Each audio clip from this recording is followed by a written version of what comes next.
gentlemen, may I have your attention, please? Bem-vindos a mais um episódio do seu podcast Absurdo. Um espaço super áudio-vídeo interativo. Um espaço super áudio-vídeo interativo para falarmos de como sobreviver ao absurdo do cotidiano de uma forma descomplexada e bem-humorada. E também com algum drama, porque afinal faz parte. Nós somos a Cláudia Brito e a Ju Torres. Mas os nossos convidados é que são absurdamente incríveis. Uma nota final, este programa vai ferir a suscetibilidade daqueles que não acreditam em magia ou no absurdo.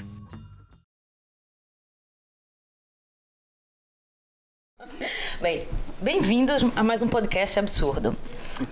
Nesse episódio de hoje vai ter uma bolinha vermelha aqui no canto do ecrã, mas sem nenhuma censura. Acho que devíamos ter vinho aqui para relaxarmos e falarmos melhor. Mas vamos falar da luxúria, da volúpia, lascívia, libidinagem, sexo, amor, do pecado capital, de obscenidades e de todas as formas de prazer, claro. Queremos nessa conversa deixar claro que conhecer o nosso corpo é essencial para uma vida plena e que devemos nos permitir sentir prazer da forma que acharmos que é boa para cada um de nós, sem juízo de valores. Bom, eu só tenho, já para começar a dizer, eu descobri recentemente que o meu pai ouve os podcasts, pai, não ouças este. Vamos passar à frente então. Bom, para nos ajudarem aqui nisto, e até porque vamos logo direto ao assunto, temos aqui a Filipa Carreira. A Filipa tem entre outras coisas, tem uma marca de pensos higiênicos ecológicos. Sim. Isso é muito giro. Não posso dizer curioso, estou censurada em relação a esta palavra. E também dás aulas de educação sexual nas escolas, é isso? Exatamente. Ok, então a gente já fala melhor sobre isso. E aqui temos também o Rui Simas, que é produtor de conteúdos eróticos. É este o termo oficial? Sim, é o termo genérico. Ok, é uma que abrange mais coisas, exatamente. Não é? Sex coach, e tens também um podcast sobre o tema. O podcast chama-se Consensual. Nós vamos pôr os links e aquelas coisas todas para vocês continuarem estas conversas, estes temas com o Rui. Portanto, sejam bem-vindos. Obrigado pelo convite. Agora respira, todo mundo olha para mim, né? Exato. Para começarmos a conversa, uma pergunta. Por que em 2020 ainda falar de pornografia é tema de vergonha? Rui. Olá. Bom, regra número 1, ou como é que se diz? Não é regra número 1? Não é regra número 1, razão número 1 é porque estarmos em Portugal, não é? E a culpa católica? Em Portugal, sim, isso é... Essa questão é um bocado arriscada de perguntar logo assim, porque há muitas questões inerentes a essa questão, porque toda a gente fala de pornografia, não é? Mas não fala abertamente. E a questão da pornografia falada abertamente é que é a questão, não é? Porque é que a pornografia não é o problema. Toda a gente vê, toda a gente consome. Hoje em dia há até um excesso de consumo, não é? Um consumo muito mais facilitado do que havia antes, e portanto a questão não é porque é que não se fala, é porque é que não se fala seriamente sobre pornografia, porque é que ainda é uma coisa que é relativa a pessoas que são marginais, que são marginais e que não têm noção do que é o sexo, o que é a vida, e que vendem o corpo e que não valem nada. Por isso essa que é a questão. Eu não sei se chegaram a perceber, eu trabalhei 5 anos na indústria pornográfica e lidei com imensas pessoas que trabalhavam nos filmes, né? Os atores, os produtores, e também lidei com as pessoas que viam a pornografia, porque fiz alguns questionários, quis saber quem é que eram os consumidores do canal que eu dirigia. E por minha surpresa, havia uma grande maioria de consumidores que via pornografia em casal. E isso para mim foi um bocadinho surpreendente, porque eu pensei que era só homens sozinhos, não é? Às escondidas das mulheres e coitadinhos deles que só têm essa saída. Mas houve muitos clientes que diziam que esperavam estar sozinhos com a mulher para poderem assistir. Muitos deles eram casados com filhos. Sim. E há essa... isso está integrado na vida das pessoas, não tanto como elas expõem, mas é natural que esteja, e eu acho que é muito saudável que esteja, porque às vezes estarmos fechados só um no outro acaba por também condicionar um bocadinho o nosso comportamento, e isso a pornografia dá assim, hoje em dia então com a panóplia de coisas que existe, dá dá para puxar muito pela imaginação. Eu por acaso também fiz alguma pesquisa sobre o assunto e achei interessante a camada mais nova ter a opinião de o excesso de pornografia faz com que eles não sejam tão criativos na vida real. Pois, pode ser. Por exemplo. É giro que já estejam a perceber. Eu acho que a geração mais nova também tem uma maneira de consumir a pornografia que é diferente. Estão muito mais interessados em voltar a pagar por pornografia, que é uma coisa que é de borla, Sim, não é? É a nova tendência. Então é a consciencialização do consumidor da pornografia também. Acho que há uma, e vais ter que me corrigir se estiver errada, não é? Que é uma mudança para a pornografia que é produzida em casa. Sim, Cam girls. Mais acesso. Não é? Sim. Então acho que há uma maneira de ver a pornografia que também está a mudar, que retira muitos dos tabus à volta da indústria, que tem a ver com a palavra em português agora não está.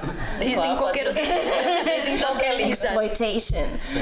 A exploração das atrizes, por exemplo, dos maus tratos que as atrizes sofrem e tudo mais, que este tipo de nova pornografia consegue eliminar e as pessoas têm uma maneira diferente de consumir aquilo que estão a que estão expostos. E que nova pornografia é esta?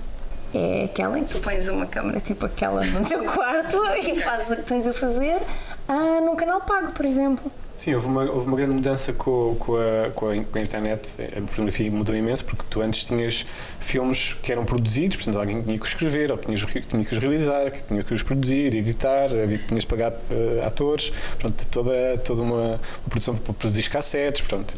E agora esta pornografia mais acessível ou mais fácil de produzir, se calhar criou essa concretização fácil do imaginário das pessoas, e se calhar vai de acordo com aquilo que estavas a dizer, que é como há tanta variedade, a imaginação perde-se um bocadinho ali, porque pronto, eu pensava em fazer um sexo a 3 e já vi com sexo a 10, portanto acho que sexo a 3 já é pouco. Exato.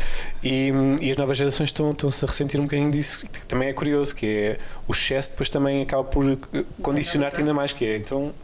E mais. Exato. Então, se já posso fazer tudo, se calhar é melhor não fazer nada, ou estar aqui. Eu vi um artigo numa revista qualquer, enfim, dizendo que fizeram uma pesquisa com os homens, acho que foi nos Estados Unidos, que quanto mais os homens eram viciados em pornografia, menos o cérebro da parte da imaginação trabalhava. Tinha menos vibrações, eu não sei como é que explicam, porque é isso, é como a pessoa que é viciada em violência, tem que ver mais, tem que ver mais sangue, tem que ver mais. Com a pornografia acontece o mesmo, é curioso? É curioso. Eu gosto muito da palavra curioso. Aliás, a minha descrição está curioso profissional. Gosto mesmo, acho que mas isso que estás a dizer é também interessante, porque há estudos que reforçam essa ideia e há outros estudos que diminuem um bocadinho esse impacto do excesso da pornografia, porque não é tanto como a violência, mas eu acho que é mais como o fast food. Okay. É tão fácil tu comeres qualquer coisa hoje que já não valorizas quando comes uma coisa especial, não é? Sim. Tudo é gourmetizado. Já estão completamente alteradas. Já está tudo muito. Já há muita fartura de coisas. Exatamente, tudo muito hiperestimulado. E então há muitas pessoas que agora se estão a voltar um bocadinho mais para as relações mais normativas. Não é mais normativas, é mais centradas nas emoções. O Tantra está a voltar. Está a ter uma força enorme. E isso, eu por exemplo, quando comecei a estudar Tantra, uma das coisas que mais me tocou, e por isso eu depois de ter tido a experiência toda na pornografia e noutros ambientes, eu senti que realmente eu não sabia nada do que era conexão, relação, o procurar o prazer não só pela parte física, mas o prazer espiritual ou o prazer transcendental ao corpo, e isso foi realmente muito curioso. Foi muito interessante para mim. Como é que vocês relacionam então esta ideia de pornografia com uma educação sexual? Acho que nós devíamos ter o vestido de vinho. Força. Logo. Sim, sim. O que tu achas disto? É muito interessante porque eu vejo, eu faço workshops para crianças dos 9 aos 18 e as perguntas, dá para ver que são crianças que estão expostas à pornografia, e não é uma pornografia tipo um rapaz e uma rapariga fizeram sexo quando o delivery boy da pizza chegou. Não, é tipo um gangbang em que uma mulher foi violada por 10 homens. Pois. Então a percepção do que é o sexo e do que é o sexo consensual e o que é uma relação Normal de casal, não é?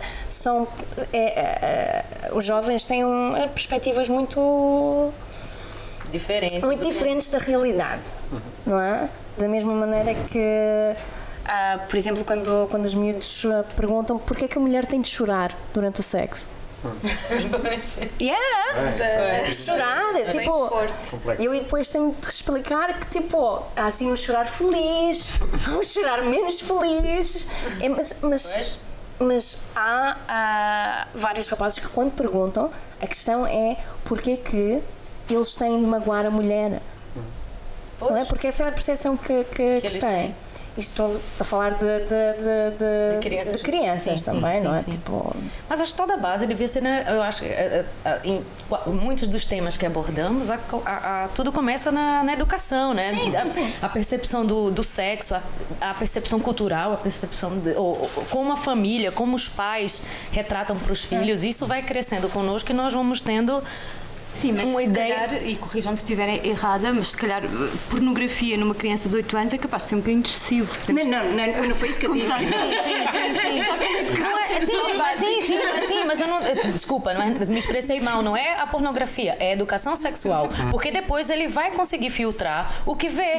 É isso? Então, um dos problemas que nós temos agora é o revenge porn. O namorado tira-te umas fotografias e uns vídeos e depois manda para a escola toda. Pois, isso foi outra coisa que também deixou de haver, ou melhor, sim, que deixou de haver. Quando a pornografia era feita por produtores, havia esse filtro, não é? Não dá para ser qualquer coisa. E hoje em dia não tens esse filtro, então tens todo o tipo de coisas para o lado positivo e tens todo o tipo de coisas para o lado negativo, que é não há critério nenhum, exato, e então está tudo a valer. Isso é que é a parte arriscada, que é de repente estás a lidar com uma realidade que não é a tua, que não tem nada a ver com a tua realidade, que nem sequer te passa pela cabeça que isso pode ser possível, e de repente tens de lá está, de responder a perguntas dessas, de tenho que chorar sempre. Isso é horrível, não é? Por exemplo, eu estive a ver uma estatística, a única que eu tenho para este podcast, a única é que 40% da pornografia produzida agora tem a ver com o abuso da mulher. Tipo, são mulheres que são humilhadas, espancadas, violadas, tipo, as coisas mais macabras que há. E isso é uma coisa que está a crescer em vez de diminuir. E há pessoas que dizem que isso também é uma resposta a movimentos como o Me Too, em que esta emancipação renovada da mulher faz com que muitos homens se sintam frustrados e estão imasculados e precisam de exercer o seu poder. Exatamente. Sim, mas mais ou menos. Ainda bem, vamos lá. Não, há essa tendência, sim, porque a pornografia às vezes, a maior parte das vezes responde à sociedade e outras vezes até está à frente um bocado da sociedade, no sentido até de evolução tecnológica, essas coisas. Mas o que eu queria dizer é que também há um grande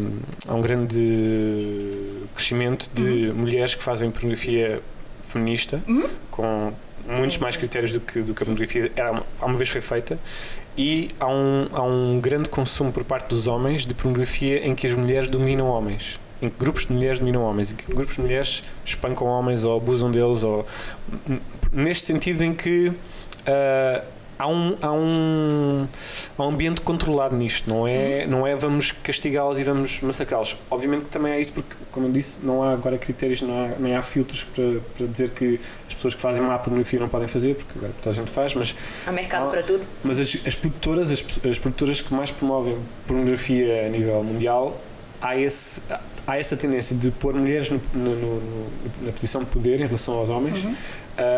E portanto eu não vejo muitas produtoras mais conhecidas a fazerem esse tipo de pornografia. Eu vejo mais produtoras de pouca escala, percebes? Apesar de ser óbvio que tudo se vai, aliás, há 20 anos atrás, quando começou a haver cada vez mais divórcios, a pornografia pôs logo como é que é estar com a tua madrasta, como é que é estar com a tua enteada. É logo a primeira coisa que sai do o primeiro hit agora é esse. Uma coisa que eu também estava nas minhas pesquisas a ler é que cada vez mais vai crescendo isso, o número de segmentos pornográficos. E é uma coisa assim, é a mulher do cabelo vermelho, que tem um segmento que é só com ruivas. Cada vez mais é tudo nicho. É tudo nicho. É do cabelo vermelho, é da madrasta, é da... Enfim, é tudo. É tipo, diz uma palavra e tem tubarões. Uma coisa... É mesmo engraçado. Não é? Tem muita coisa. Você vai dizer assim, mas espera aí, eu nem sei o que é isso. Né? Tipo... Não, e isso é sintoma de quê? De que já conhecemos muito bem os nossos gostos, portanto já estamos muito bem direcionados ou... Eu acho. Aliás, a piada hoje em dia é passo mais tempo a escolher do que a ver.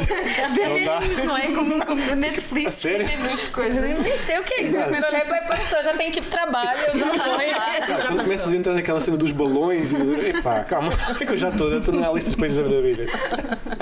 É engraçado. E outra coisa que eu li que se eu estiver errada, me corrija, Rui. Os países que mais produzem, Estados Unidos ainda e Brasil. Apesar do Brasil não ter assim muita diversidade. Eles têm uma tendência. Tem uma tendência. Mas os grandes consumidores são os chineses e os japoneses. Estou errada? Mais ou menos. A maior produção é americana, sem dúvida, e asiática, no geral, apesar de não haver país com mais densidade populacional do que a China e do que a Índia, portanto, logo aí o consumo é grande. Mas, por exemplo, os chineses gostam muito de ver chineses, não gostam de ver americanos. Aliás, foi uma das últimas coisas que eu vi, que é eles... Tendo eles um fascínio tão grande em relação à cultura ocidental. Mas ela vai ver um filme com africanos? Percebe? O chinês exótico. Exato. Mas é muito diferente, né? Sim. Tipo, fisicamente é bastante diferente. Sim, eu até acho curioso. Porque... Ok, tenta me levar um bocadinho o nível da conversa. Não, mas é verdade. Não, mas eu até acho. Agora não posso ser curioso. Aquela coisa, não digas curioso, não digas curioso. É muito interessante. Obrigada, Rui, obrigada, ainda bem que vieste.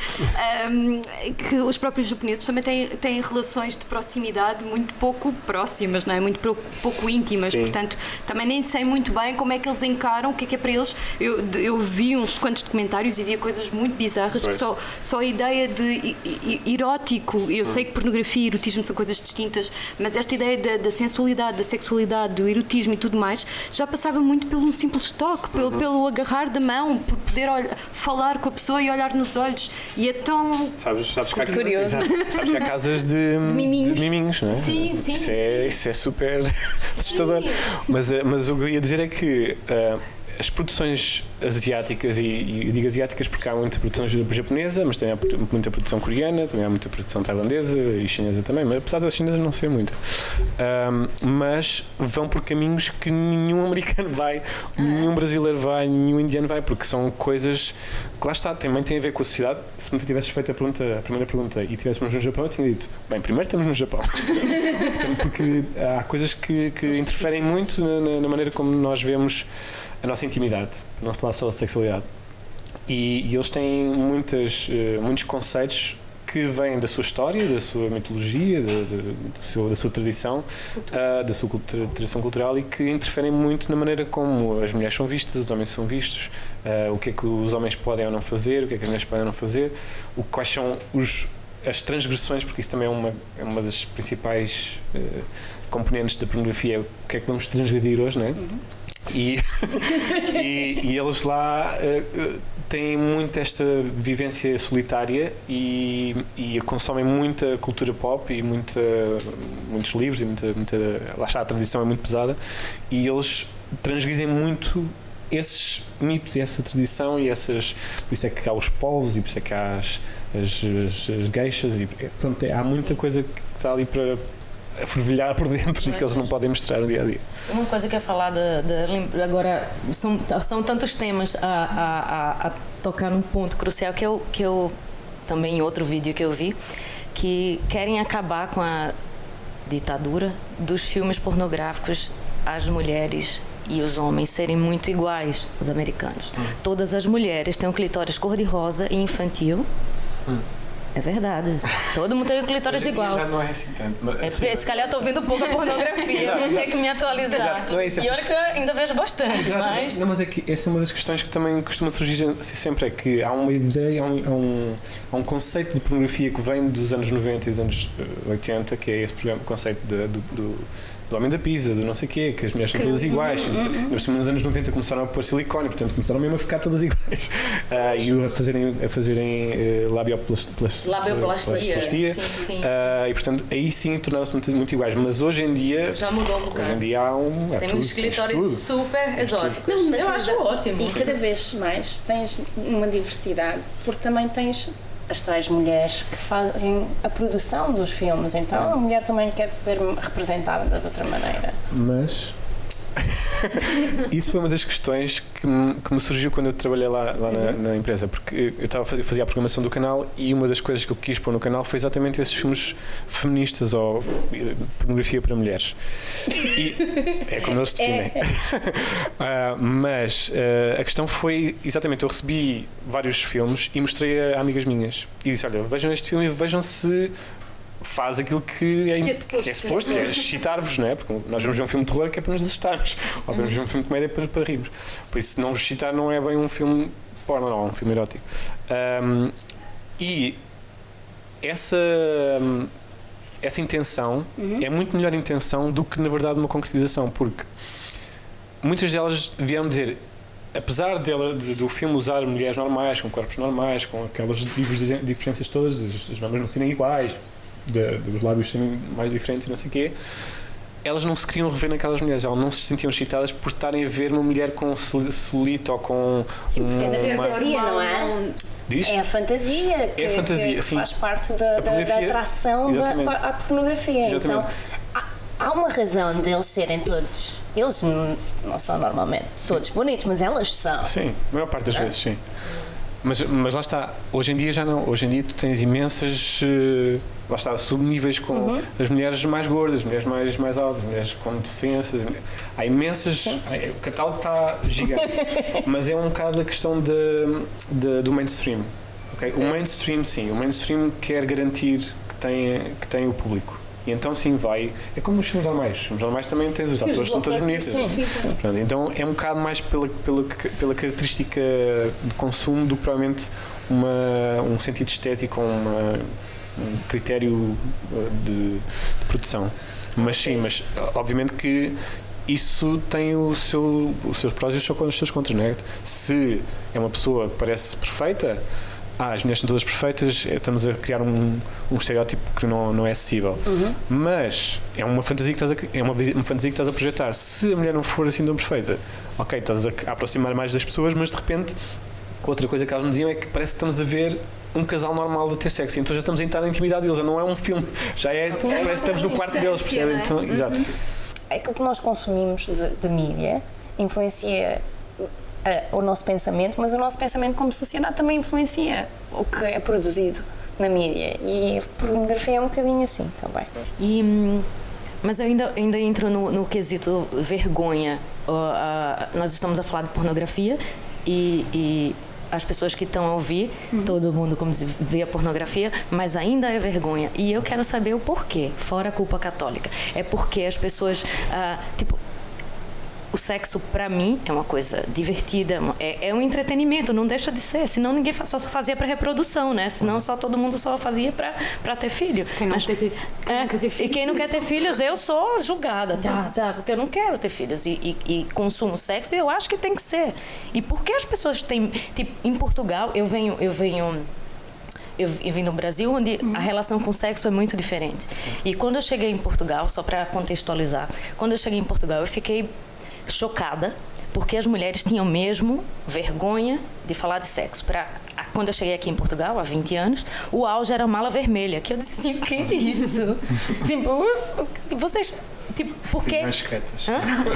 Reuniões secretas de Tupperware, tipo, era da mala. E eu, mas que é isso? Por quê? Porque não se tinha abertura para conversar nem com as amigas, a não ser numa reunião assim, que eu até disse, a mala vermelha era o coach sexual old school. E nem se falava do corpo, e ainda não se fala. Aqui, masturbação feminina não tem nome, eu me toquei, não é? No Brasil é siririca, tem nome. Tipo assim, eu vou bater uma siririca, não é? Não vou, tipo, aqui ainda não tem. Mas por quê? Porque é tão natural e as pessoas têm esse receio. E tem vergonha de dizer que vê pornografia. E eu fiz, mas por quê? Não é? As mulheres têm ainda, eu não sei se é com medo que o outro julgue ela, por ser uma coisa marginalizada, será?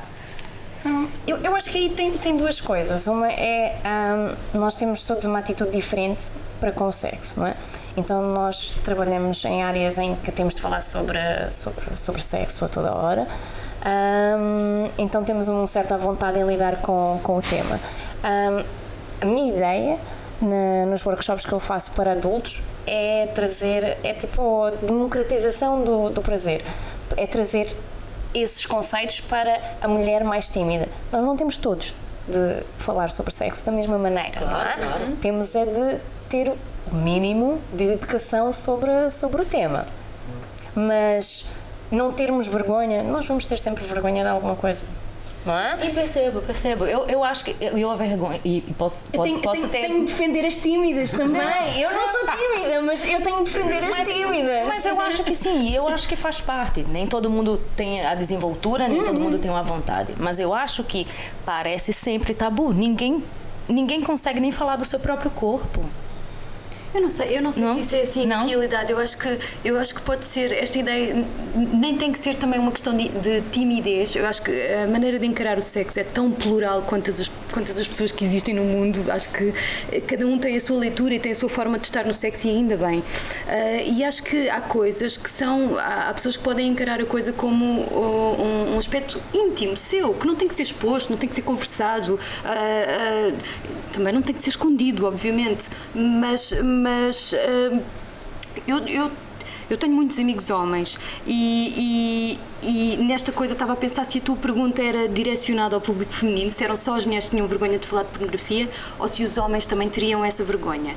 E eu, na realidade, daquilo que eu me lembro, hoje em dia as conversas sobre sexo obviamente são diferentes daquelas que eu tinha quando tinha 16 anos, e aos 16 anos eu ficava chocada com coisas que me diziam, mas eram as minhas amigas, não eram os meus amigos, eram as minhas amigas, elas eram bastante mais cruas na maneira de falar, na maneira de se exporem. Eu acho que isto tem a ver com a ideia de também conquistar um espaço que não lhes é dado à partida, que é o espaço dos meninos, não é? Os gajos têm logo acesso a isto e elas não. Mas lembro-me de achar isto e de pensar, meu Deus, eu tenho que começar a ler alguma coisa porque eu estou a ter uma péssima educação sexual, porque eu não posso estar a ouvir ou isto ou aquilo porque isto não é para mim, é outra coisa. Ok. Pronto, ponto de vista, acho ótimo, claro. Eu tenho uma amiga que fez uma pesquisa sobre o prazer no feminino. E ela diz que 10% das mulheres portuguesas não sabem onde é que é o clítoris. Tipo, não sabem, não conhecem o seu próprio corpo. Eu acho que o problema dos tabus e de não falar das coisas tem a ver com isso, sim. Depois reflete-se nesse tipo de situação em que nós não conhecemos o nosso corpo. Quem não conhece o corpo não conhece muito bem o prazer. Quem não conhece o prazer para si e também normalmente não sabe. Eu acho que tem um bocado a ver também com o peso que o sexo tem na nossa cultura.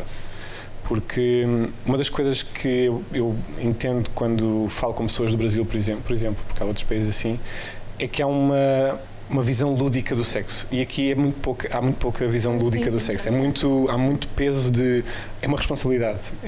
Estás a entrar na minha intimidade.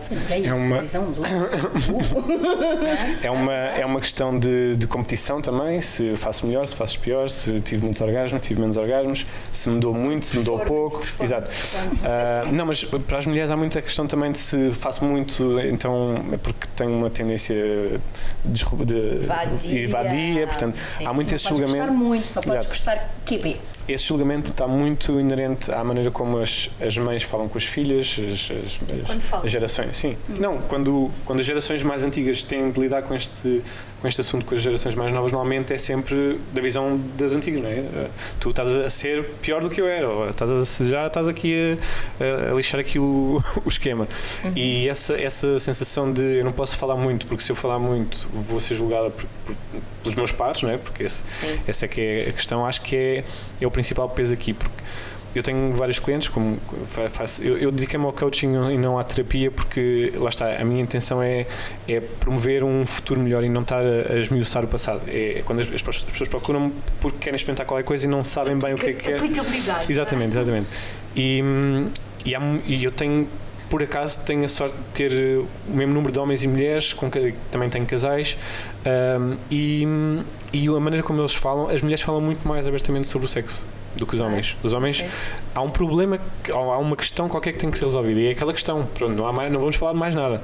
Elas falam exatamente tudo aquilo que faz com que aquela questão tenha que ser resolvida. E por isso eu concordo um bocadinho que é. Eu sou gajo, não é? Eu normalmente falo com gajos e as conversas são muito rápidas, nós não diabolamos muito sobre o que é que se passou. Não, correu bem, sim, correu bem, aguentei muito tempo, dei-lhe orgasmo, dei-lhe a mim, ou uma coisa qualquer assim.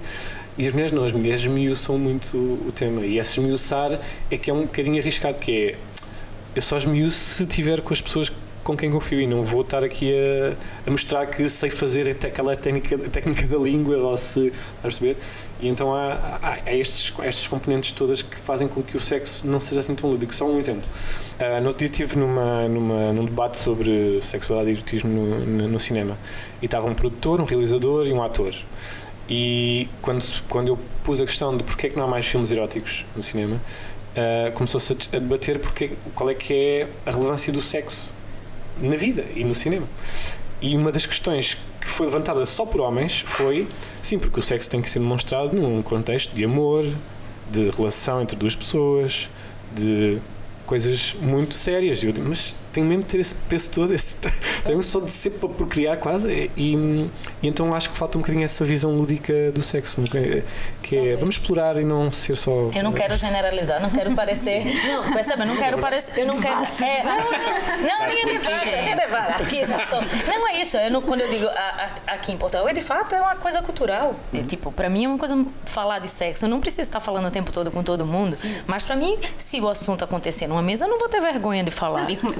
Eu acho que nos países quer dizer, Portugal é conhecido pelo seu ótimo clima, mas seja como for, em comparação com o Brasil, não há comparação, e acho que é um país onde está calor o tempo inteiro, as pessoas estão expostas, o corpo tem está exposto. Tem uma música que é Não Existe Pecado do lado de baixo do Equador. Lá está, justamente. Eu acho que isso também, porque quer dizer, começa tudo pelo corpo, não é? É a gênese da coisa, e portanto, quanto melhor for essa relação que se tem com o corpo, melhor eventualmente será a relação que se tem com aquilo que se faz com o corpo. Mais ou menos, eu já tive essa teoria também, mas entretanto depois fiquei a saber que os primeiros a criar pornografia a sério foram os suecos, portanto mas eles são não têm nada para fazer, coitadinhos. Mas há sempre uma desculpa, na verdade. E, por exemplo, aquilo que nós estamos a falar agora sobre a diferença de como nós vemos o sexo em comparação com os brasileiros, que são muito mais calientes, não? Os suecos sentem a mesma coisa das portuguesas, claro, que são mais calientes que as suecas, não é? Isto... Sim. Uma questão de perspectiva. Obviamente, claro que sim. Mas eu acho... Eu adoro falar e às vezes eu desafio as pessoas a falarem sobre isso e se abrirem um bocado. Quando, obviamente, numa conversa, porque eu acho extremamente... Para mim, sexo, como eu tinha falado, é divertido, é isso, é lúdico. Né? Por que não? Por que não? Se bem feito, se consensual, se você gosta do seu corpo, se você está à vontade com seu parceiro, com seu marido, com seu namorado, ou one night stand. Mas repara, estás num país onde normalmente o primeiro pensamento é o que é que pode correr mal. O fado é isso, é o que é que pode correr mal, o que é que ele pode não voltar, podemos todos morrer, por isso quando se pensa em sexo é muito mais o que é que pode correr mal aqui. Okay, nós estamos a fazer esta comparação de Portugal-Brasil, mas se fizermos em relação a outros países da Europa, serão eles mais portugueses ou mais brasileiros? Os espanhóis, os franceses, os italianos, como é que eles são? Eu digo já que nós somos os mais portugueses da Europa. porque uma das coisas que também tive sorte de fazer foi andar pela Europa e conhecer muitas pessoas de vários países e a conversa era sempre a mesma. As portuguesas são as mais difíceis, as portuguesas são as mais complicadas. É sério, é sempre essa questão. E eu comecei a questionar e a observar melhor, será que é mesmo assim? E vais à Espanha e não há esta questão, vais à França e não há esta questão. O que é isso da mulher portuguesa complicada? É que são mais complexas, dão mais trabalho, digamos assim. Não é. Não estou a dizer que é mau, estou a dizer que eles têm essa perspectiva que é vão sair à noite em Espanha ou em França e é muito fácil meter conversa com uma mulher, ninguém vai perguntar queres-me violar, não é? E ali há essa questão que é não dá para abordar. Não estou a dizer que não dá, estou a dizer.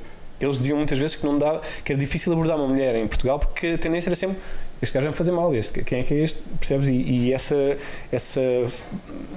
dificuldade de abertura acho que tem a ver com um bocadinho com a parte cultural. É a parte cultural. Eu acho que não é ruim nem é boa, é diferente. Sim, não é mal nem é boa. Eu estava só a pensar nesta...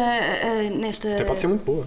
Sim, eu estou aqui há muito pouco tempo, então eu não posso dar a minha opinião sobre o assunto. Não, mas é giro esta coisa dos homens e das mulheres.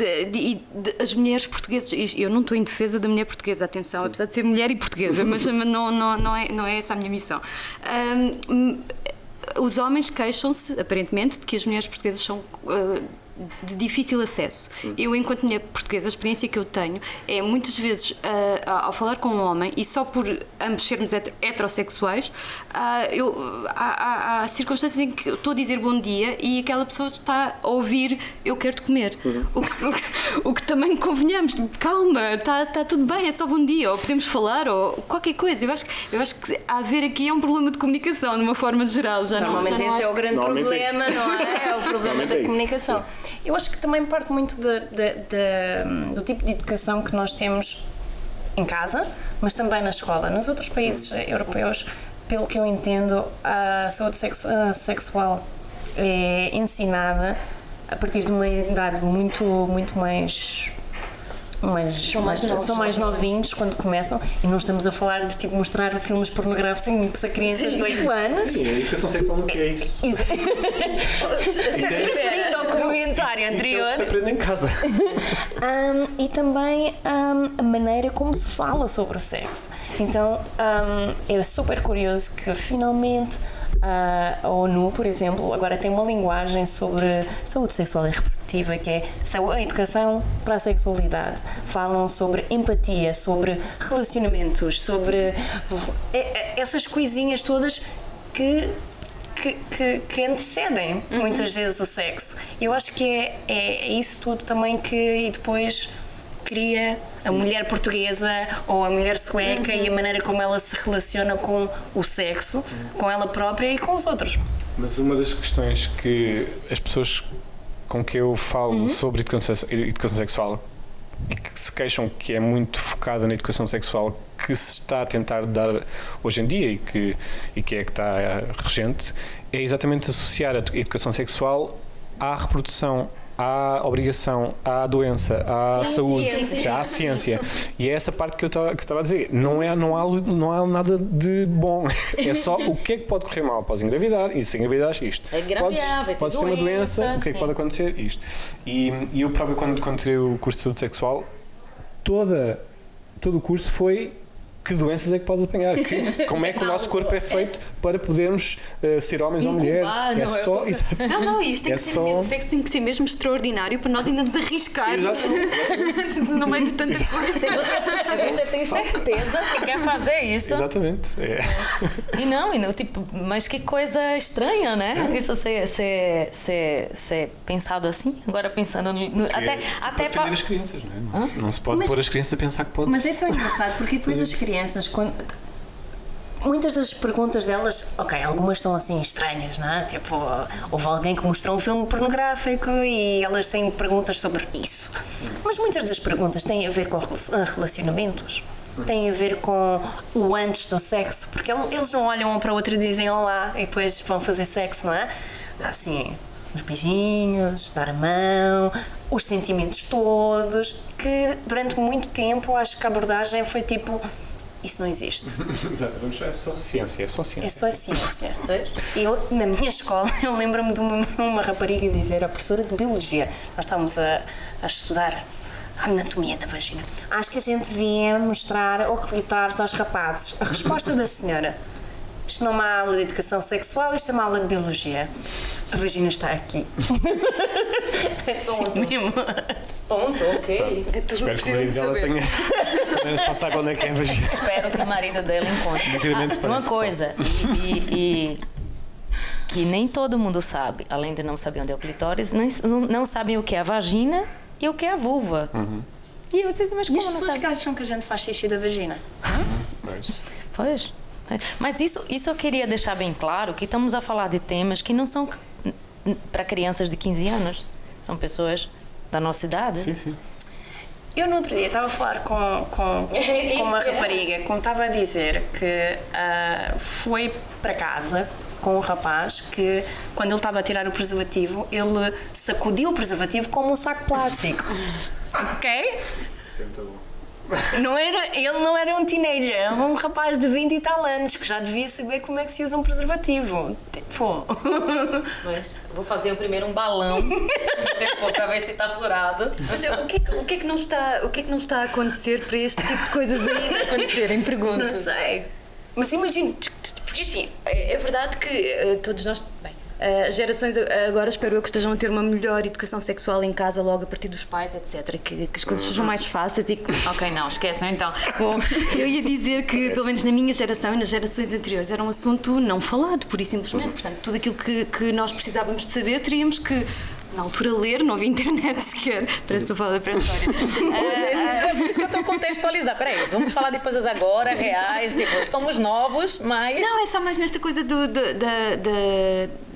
facto, da maneira como crescemos com o sexo e como é que foram os nossos primeiros contactos. Foi a mesma coisa do fazer fazendo, não é? Porque sem informação prévia, com estas coisas meio loucas de as amigas a dizerem uma coisa, os amigos a dizerem outra e tu não fazes puto de ideia do que é que te espera e depois também já não se faz ideia do que é que eu ia dizer. Tu tiveste pais que foram jovens nos anos 70 Justamente. e supostamente não, e não falavam das coisas. Agora imagina pessoas que não tiveram nessa época. Não acredito que haja. A minha casa sempre foi. A conversa sempre foi muito aberta, muito franca. E eu lembro que minha mãe vai adorar ouvir essa conversa e tal. Mas eu lembro de que quando eu tinha um namorado fomos passar o final de semana juntos e eu perdi minha virgindade. E ela chegou, e aí? Tipo, e aí? Aí eu disse, não, mãe, rolou.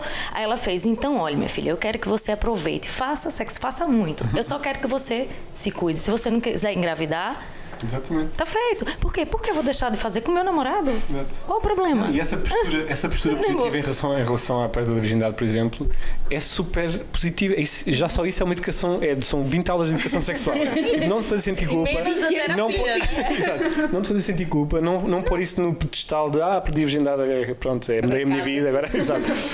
Isso é que é uma coisa super positiva. Ok, e assim, sexo é vida. Exato. Façam. Estamos todos cá por causa disso. Eu tenho um grande problema quando me pedem para ensinar abstinência. Abstinência por quê? Assim. Porquê? Primeiro porque eu não sei como é que se ensina a abster, né? Porque abster quer dizer que não estás a fazer. Se não estás a fazer, não tenho que estar a ensinar nada. Mas para mim é ridículo pensar que os jovens não vão fazer sexo. Ponto número 1. Depois, eu estar ali a dizer que aquilo é um método de contracepção, porque pedem mais vezes para falar sobre isso como método contra... A abstinência como método de contracepção? Eu acho... Deixa de dizer. Mas isso é a mesma coisa que tu dizeres, então estás com medo de ter um acidente de carro, não te metas num carro nunca. Exato. Pois? Tipo, não, como é que vai... O que é que vai acontecer se... Tem cinto de segurança, tem airbags, tem essas coisas. E como conduzir bem um carro. E como conduzir bem um carro, não é? Agora, estar a dizer, nós temos... Claro que temos de falar sobre a importância do corpo e de nos respeitarmos, mas daí também não é dizer que quando tu fazes sexo estás a desrespeitar o teu corpo. Claro que não é? Porque isso é uma das coisas que vem com este tópico da abstinência, não é? Então, um dos meus problemas é esse. É pedirem-me para falar sobre a abstinência como se fosse uma coisa benéfica. Isso é a grande questão, que é não vivas porque podes morrer, não é? Não nasces porque podes morrer. Mas a questão da abstinência é apenas, na minha perspectiva, é apenas ajudar a pessoa a aceitar essa escolha. Não há como ensiná-la a ser. Se tens essa decisão, não te deixes pressionar para não se fazer qualquer coisa. Padre, é mais nesse sentido. Pode ser, a gente sim, exato, pode ser. Pode estar num convento. Não, mas neste caso era impingir a abstinência. Não é a vontade própria, né? Exato, a pessoa pode simplesmente decidir, não quero e está no seu direito, não tem que assim, olha, Cláudia, a partir de agora você não vai fazer absolutamente nada. Mentaliza-te disso. Exato. Isso é que é estranho. Pega o corpo a Deus. Boas, mas enfim, eu não vou entrar nesses méritos, mas é estranho, né? É estranho. Mas acho que tem mais a ver com esta questão de há pessoas que, e hoje em dia cada vez mais, né? Há pessoas que escolhem não ter relações sexuais e são vistas como o quê? Quem são essas? Eu não quero.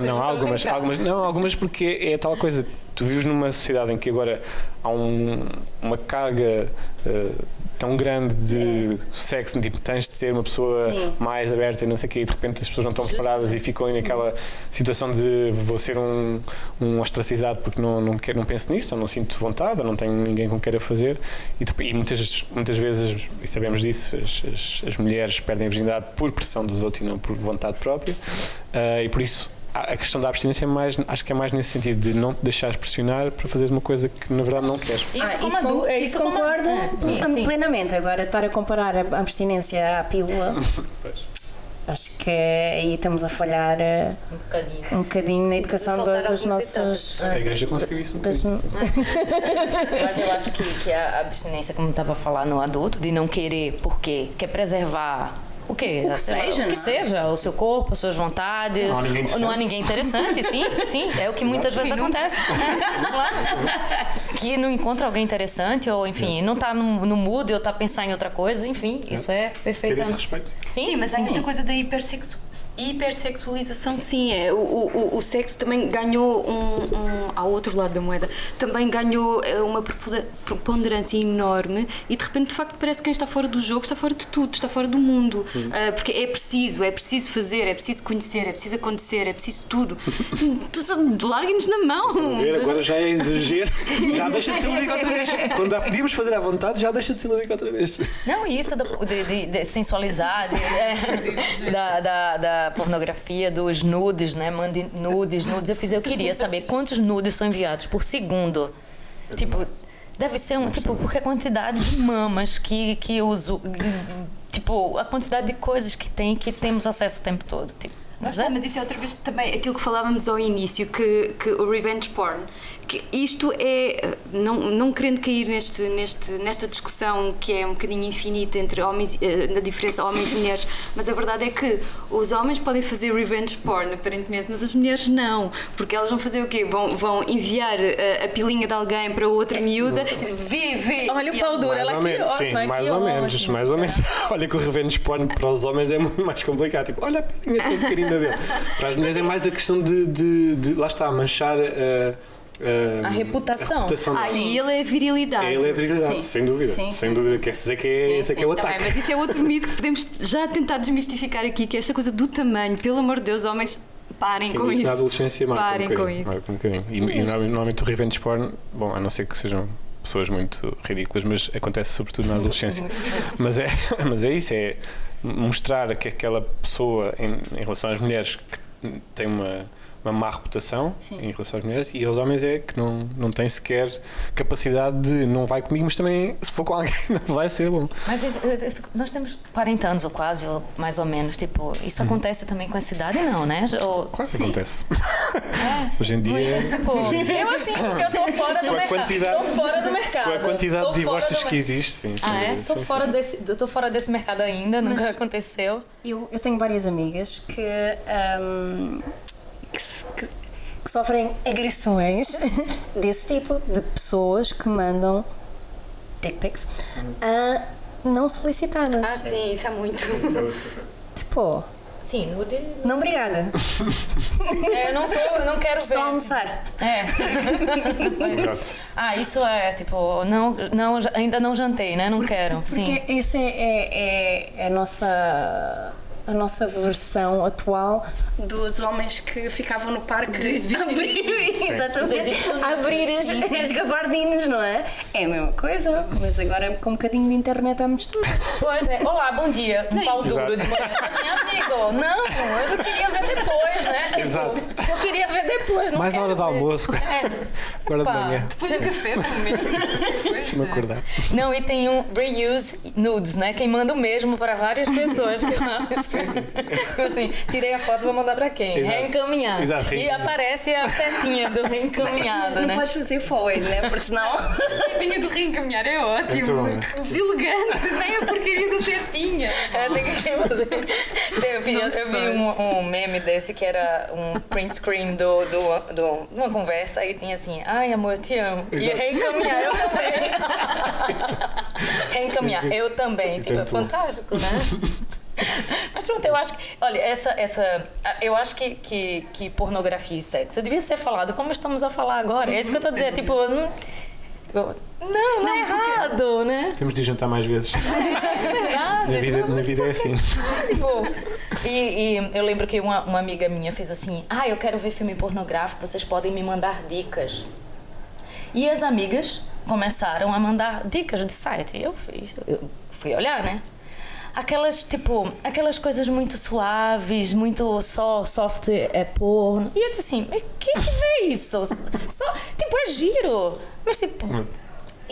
Por quê? Porque eu percebi que naquele grupo que tinha gente do mundo todo, né? Eram brasileiras, portuguesas, eram africanas, inglesas, tinha muita gente.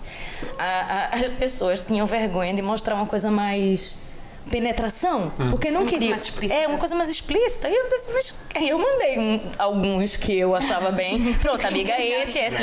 Reencaminhei com a setinha. Pronto, amiga, esse é que é bom. Quando você quiser, foi pornografia, ficar excitada a sério. É esse. Aquele era só um toquezinho. Eu disse, mas por que elas não estão a mandar isso? Porque é isso, por exemplo, para não isso serem recriminadas. Isso foi uma das coisas que eu também achei curioso quando tirei o curso. Porque muitos dos estudos que se fazem para medir a resposta sexual de homens e mulheres é com filmes pornográficos. E eu questiono-me quais filmes. Que filmes é que mostram? Mostram os mesmos aos dois? Deveria, mas se deveria, consegue-se comparar? Para perceber? E quando fiz aquela análise dos filmes de pornografia para mulheres, uma das questões também era assim: não há sexo com vigor, é só aquele mel, aquele sexo amoroso, e elas sentiam falta de vez em quando é preciso mais foda, exato. Sim. Às vezes é bom carinho, às vezes também é bom, Exato, né? exatamente. Tipo, das duas coisas. Às vezes você quer. Eu adoro, tipo, ilustrações pornográficas, adoro arte pornográfica, acho muito giro e acho muitas vezes muito excitante. Mas tem uma galeria no Instagram com artistas de todo o mundo. Eu já vi. Eu acho muito giro e de facto é bastante excitante, mas às vezes você não quer somente isso. Mas eu não tenho nenhum problema em me dizer. Tipo, não é porque é giro. E de facto eu já vi, o Rui partilha muita coisa e tem muitos artistas espetaculares. Agora com a nova onda feminina feminina, tem mulheres que fazem trabalhos incríveis. Incríveis. E que são muito giros e muito excitantes também. E que eu gosto de ver. Eu tava até no telemóvel a olhar um Instagram de algum artista e eu tava vendo pornografia, mas eu tava tipo nas finanças. Mas eu tava tão distraída que eu tava vendo aquilo e alguém olhou e eu continuei. Eu disse, eu vou parar, estou a ver tipo, peito. Tipo. Isso é outra questão também muito interessante, que é a pornografia deixou de ter contexto em termos de utilização. Não é? Normalmente a gente ia ver o filme escondidinho, agora no escuro. Agora há um telemóvel, podes realmente estar a ver pornografia nas finanças. É melhor, né? Mas a questão é, como é que o teu corpo reage se for um corpo mais jovem, mais adolescente, estiver a descobrir e de repente estás a ficar excitado ou estás a achar que podes ver pornografia em qualquer sítio? Eu pararia de ficar excitada olhando para o senhor das finanças. Ou entrando nas finanças. Mas na verdade, nesse contexto, eu percebo, na verdade, eu estava vendo arte. Eu não estava. Mas sim, para quem não está tão habituado. Quem não está habituado, um adolescente, óbvio que ele na verdade nem faria isso, né? Porque ele não ia se controlar, se calhar. Mas como eu estava vendo arte, para mim, de facto, era uma coisa. Mas isso... Como eu estava vendo uma foto de uma modelo, uma coisa assim, não? Isso acontece nos meus workshops, em que eu apercebo-me disso, pelas perguntas que as crianças estão a fazer. Mas em que sentido? Delas estarem a sentir a excitação, sim. Sim, porque é uma conversa que elas não têm, é sobre o tema e é o normal, não é? Mas as hormonas daquela idade, claro que nós com esta idade estamos a falar sobre essas coisas aqui, não é a mesma coisa daquela conversinha quando éramos mais novos. Mas Pre-teen. Eu estava a referir isto porque eu também sou realizador, também faço filmes e filmes eróticos, não porno, porque não quero meter nessa onda. Porque em termos de produção é muito mais complexo. Qual é a diferença? As pessoas têm que ter sexo umas com as outras. Essa é a principal diferença. Tem as doenças, tem contracepção. Tem que testar. É um problema muito grave. E já esperei demasiado tempo para um homem conseguir ter uma ereção. Mas eu acho que isto é uma pergunta interessante. Eu acho que muitas pessoas também não sabem qual é que é a diferença entre o erotismo e a pornografia. Enquanto realizador, é isto. Eu não quero estar mais tempo à espera que alguém consiga ter uma ereção para ter sexo com outra pessoa. Já tive 5 anos disso, já chega. Eu gosto eu gosto de, sobretudo, de contar histórias e de não estar preocupado com essas questões logísticas. Mas o que eu queria dizer em relação a isto é que uma das grandes questões que me foi colocada por pessoas que viam os meus filmes e que viam os filmes que eu promovia era exatamente a questão do contexto. Para as mulheres era muito importante a situação ter um contexto erótico e não ser nas finanças. E não ser por dar cá aquela palha. Excitante, não é? 100 a 28. Pela transgressão, mas não ser, não, como é que se diz? Como é que disseste há bocadinho? Não recebes uma fotografia não solicitada. Sim. Tipo um contexto não solicitado, ok? Uma coisa que não joga bem. As coisas têm que ter pelo menos esse risco. Há ali uma razão qualquer para que as finanças resultem. Não pode ser só porque estamos aqui. Claro. Não, e essa questão é muito mesmo. Tipo, podes mandar as fotografias que tu quiseres, desde um bocadinho de contexto, aquilo até é bem recebido. Agora tu entras no Tinder. Hi, tudo bem? Dick pic. Sim, assim é isso. Pequeno almoço e tem lá. Tipo... Mas, por exemplo, uma das perguntas que eu debato muitas vezes e que faço muitas vezes e não tenho uma resposta pronta, por isso é que a minha resposta foi tão fria, foi qual é que é a diferença entre pornografia e erotismo? Olha, o que eu aprendi vocês... isso num filme pornográfico, curiosamente. Não sei se por acaso agora que digo. Era pornográfico, sim. Então, deixa eu pensar. Não, estava a tentar seguir a bitola dele, que é se havia sexo explícito, era pornográfico. Então, era um filme sobre a indústria pornográfica, na realidade. E era uma realizadora, isto já foi há muitos anos, eu não me recordo muito bem, mas havia uma realizadora que ia entrevistando as atrizes do filme, dentro do filme. E havia uma que dizia, estava sentada assim um bocadinho em Sharon Stone, no Instinto Fatal, de perna cruzada, e ela dizia, não, isto é erotismo. Pornografia é isto, e descruza as pernas e fica de perna aberta, sem roupa interior. Eu pensei, ok, tá. Mas consegues definir isso enquanto... É assim, isto na minha cabeça ficou metafórico, portanto eu consigo perceber rapidamente com esta imagem qual é a diferença entre uma coisa e outra. Sim, mas o que eu estou a dizer é, sem dares esse exemplo, consegues ter uma definição do que é erotismo e pornografia? Eu consigo, sim, eu consigo. Então, qual é a tua? Para mim, o erotismo, a minha definição do erotismo, para mim, erotismo é o que me excita. Tudo que me excita sem penetração, para mim é isso. Tudo que me excita que não tenha penetração. É a pele arrepiada, é um olho no olho, é um toque, é um cheiro. É um cheiro. Mas a penetração não te excita? Excita, mas a pornografia envolve plus a penetração. Ok. Para mim, não sei se está certo. Não, Tá certo. está certo.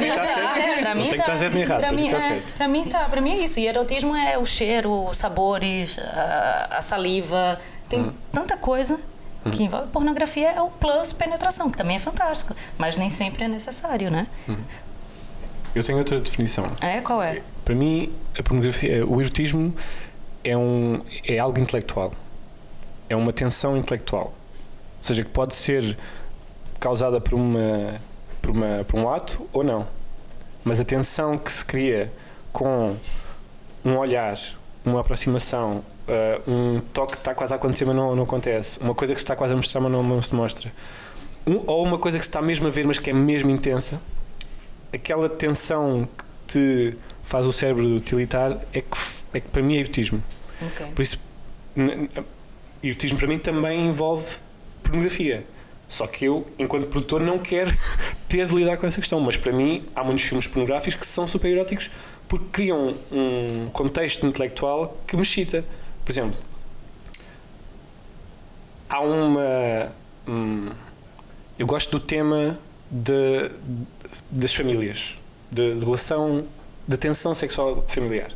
Não é uma coisa que eu sinto na realidade, mas quando vejo um filme ou uma coisa assim que tem essa tensão, para mim é erótico, porque há muitas transgressões ali inerentes e há muita coisa que não pode acontecer, mas no caso de acontecer alguma coisa ainda se torna mais erótico porque na verdade aconteceu, estás a perceber? Okay. Então essa tensão intelectual, não intelectual, sim, eu chamo intelectual porque faz parte da maneira como tu raciocinas sobre isso, mas não tem a ver com o intelectual de ser, sim, eloquente, sim, claro. mas essa tensão que tu sentes na tua cabeça, mais do que nos teus genitais ou no teu corpo, acho que para mim essa é que é a componente erótica que eu tento e a pornografia propor. É o quê então? A pornografia é o fast food. Corpo? Sim, é o que tu sentes. A pornografia parte do corpo para tentar chegar ao cérebro e o erotismo parte do cérebro para tentar chegar ao corpo. Essa é que é a minha definição. Ok. E para ti? Consegues pensar? Não, eu estou bastante satisfeita. Eu queria saber. Deste lado da mesa. Deste lado concorda. Até porque há uma questão que... Isto também é imenso. Mas... Ainda temos mais garrafas de água, podemos continuar. E desculpa, estar a falar. Mas, por exemplo, quando eu comecei a estudar o Tantra e comecei a perceber como é que as pessoas que estão ligadas ao Tantra transmitem o conhecimento do Tantra aos outros, eles fazem muitos filmes eróticos em que nem sequer se pode ver o pênis do homem, porque o pênis do homem é sagrado, portanto não se pode ver. Pronto, há muitas conotações femininas e masculinas, que não interessa para o caso, mas os filmes são muito... associam muito esta ligação do espiritual e da componente do contexto e da transcendência do corpo ao corpo. Não se esquecem o corpo, não é só vamos aqui falar sobre sexo e como é que eu estou a fazer as coisas, é mesmo mostrar o corpo, a nudez, os mamilos, o corpo feminino então é muito celebrado, exatamente, valorizado. Há quem acho que é explorado, mas são perspectivas. Eu acho que é valorizado nesse sentido de nós não podemos ter uma coisa sem outra, porque se tivermos uma coisa sem outra, ou somos só intelectuais, exato, e que não funciona para nada, ou então somos só animais e também esgota-se ali. Pois. Depois também essa característica que é uma das coisas que mais me fascinou quando comecei a fazer sessões de coaching, é exatamente falar sobre as fantasias das pessoas. E as fantasias das mulheres têm muito mais possibilidades de serem concretizadas do que as fantasias dos homens. Os homens podem dizer, eu gostava de estar com 10 mulheres ao mesmo tempo. Então experimenta lá. Pronto, ele consegue estar com 2 vá no máximo e depois já chega a terceira. Já estou cansado. Não dá. As mulheres dizem, não quer estar com 10 homens ao mesmo tempo. Então, e ela consegue estar com 20 ou 30 ou mais. Percebes? E essa Então não é que sejam mais concretizáveis, as mulheres é que fazem mais por fazer acontecer. Não, mesmo que os homens façam tudo para fazer acontecer, não conseguem. Não, é mesmo uma questão de. Era o que eu estava a dizer, se nós ficarmos só na parte física e animalesca, enquanto homem e enquanto mulher também, às vezes é muito limitativo, fica muito ali, fica muito aquém daquilo que tu podes sentir. Da experiência, claro. Exato, em relação a isso. E então, essa componente intelectual ou consciente, de repente, os orgasmos são. Não é aquela coisa de uma coisa física, é mesmo uma conexão, uma ligação muito maior, sim, muito maior, e a expansão é incrível. Recomendo a todos. Recomendo. Bem, assim, quantas horas vou já dar as más notícias. Bem, é muita conversa, né? Porque falar de sexo, pra mim, eu acho ótimo. A gente fala e conversa e ri, porque eu disse, afinal, o sexo pra mim é divertido e que espero que pra todos seja, né? De forma lúdica e séria, se quiser que seja, e quem não quiser que seja, também pode ser, não faz mal, né? Tá tudo certo, né? Tá tudo certo. E queria agradecer ao Rui e a Filipa por estarem conosco. Primeiro, queria saber onde encontramos a Filipa. Fala um bocado da marca, fala tudo, para saber onde estás. Sim, fiquei muito curioso sobre isso dos pensos higiênicos. Então eu tenho uma marca moçambicana chamada Wamina, que podem encontrar no Instagram, que é @waminamz. Wamina é com W-A-M-I-N-A-M-Z.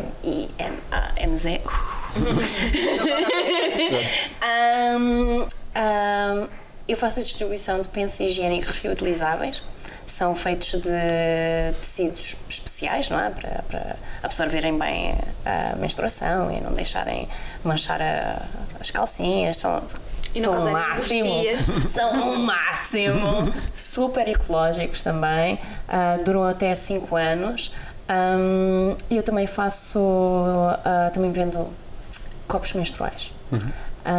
Estamos agora a trabalhar numa marca para trazer para Portugal, porque também eu gosto de trabalhar com saúde sexual, mas também gosto da ideia de fazermos trabalhos que sejam sustentáveis.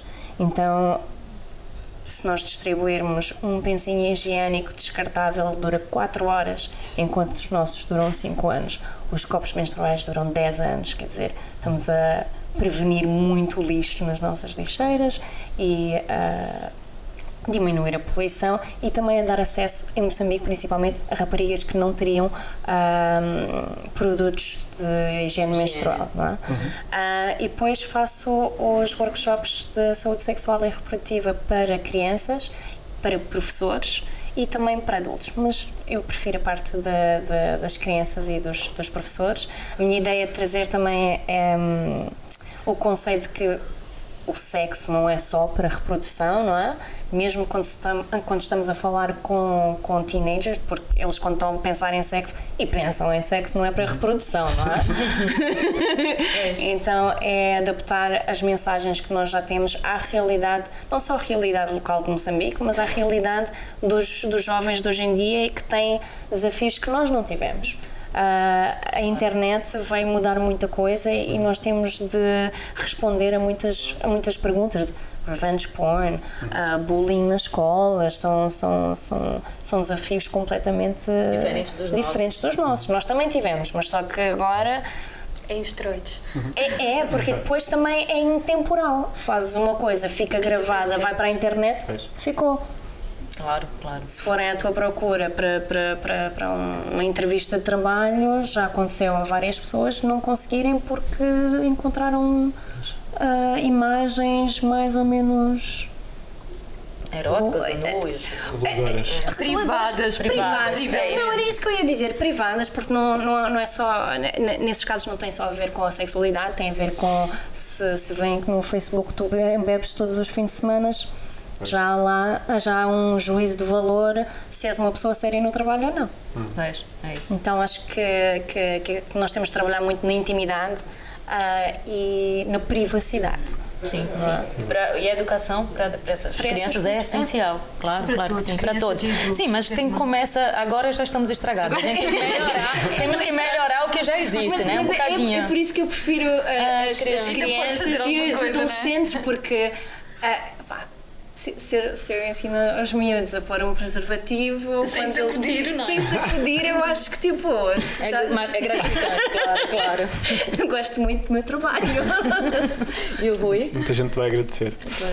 Eu tenho o meu site, que é cimas-eros.com, onde publico todas as minhas aventuras, exato, na área de cinema, da fotografia, do coaching, e também escrevo alguns textos. Estou agora a fazer uns contos, está até a ter piada. E onde promovo alguns dos eventos também onde participo. Aproveito já para dizer que vou ter um evento aqui neste espaço no dia 14 de fevereiro. Não sei se passa antes ou depois. Passa depois, pronto. Então perderam, foi incrível. Foi o primeiro quiz erótico, mas que se tudo correr bem vai acontecer novamente. E pronto, e basicamente é isso que eu... Instagram Rui Simas, ou Simas Eros, onde encontrar alguma coisa. Mas se forem ao site, está lá os links para tudo. Por isso é fácil. Obrigada. Fumarmos todos um cigarro. Agora sim, vamos fumar um cigarro. Exato. Obrigada, Filipe. Obrigada. Você ligou para o atendedor de chamadas ou a minha secretária eletrônica. Eles são a mesma pessoa. Após o sinal, deixe seu recado que eu ligo assim que possível ou quando o fuso horário permitir. Obrigada. Alô, olha, era só para dizer que entretanto já recebemos a nossa encomenda da Wamina. Bem, não nos podemos esquecer de agradecer à Filipa.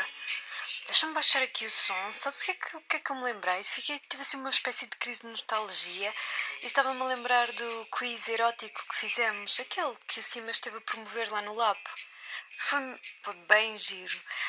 Mas eles agora vão continuar, não é? Vamos ter que estar atentas para ver quando é que é, a ver se ganhamos outra vez. Tcharam! Bom, mas olha, por propósito de nostalgia, estava aqui a pensar, o último episódio da primeira temporada, todas essas coisas, e nós temos que mandar uns cartõezinhos simpáticos para todas as pessoas que participaram, para todas as pessoas que nos ajudaram.